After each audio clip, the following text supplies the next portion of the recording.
I'm going to introduce my summer research. It is about the metrospheres.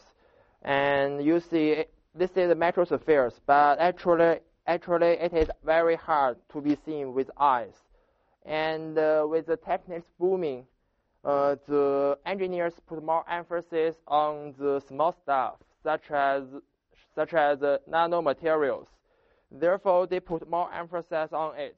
And the metro techniques is applied widely. It can apply to many areas in the world, such as the integrated circuit and the medical device.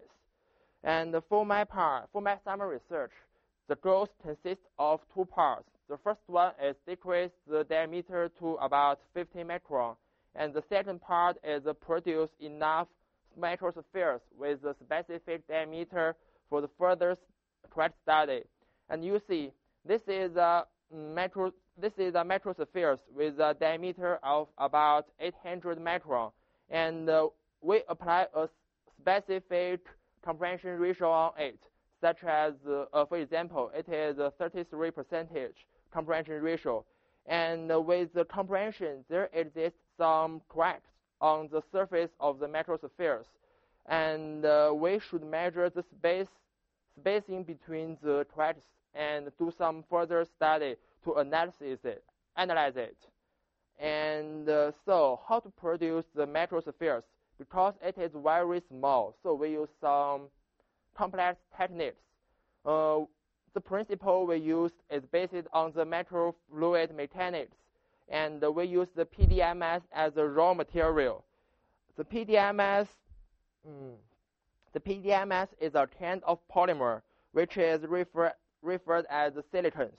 It is the most widely used silicon-based organic polymer, and the PDMS applications range from the medical device to the elastomers.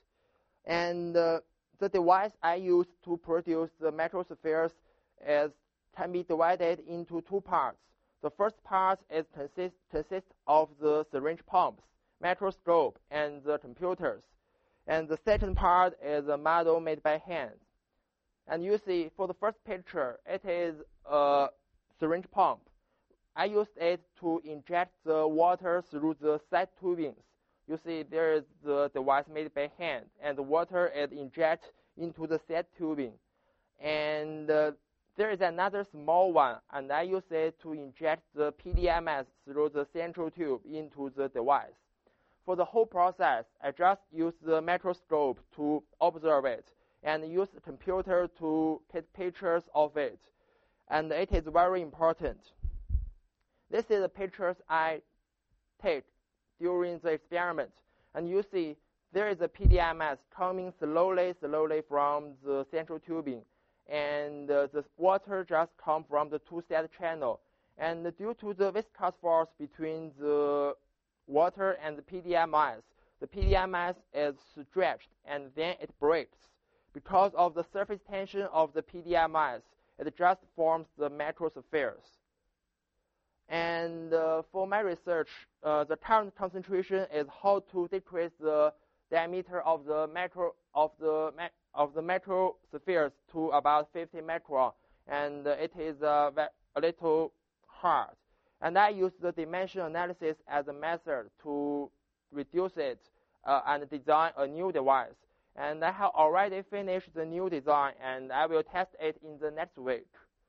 So at last, I want to thank the SURE program, and it helps me to gain some experience of the research, and I think it has helps me a lot, and that's all. Thank you.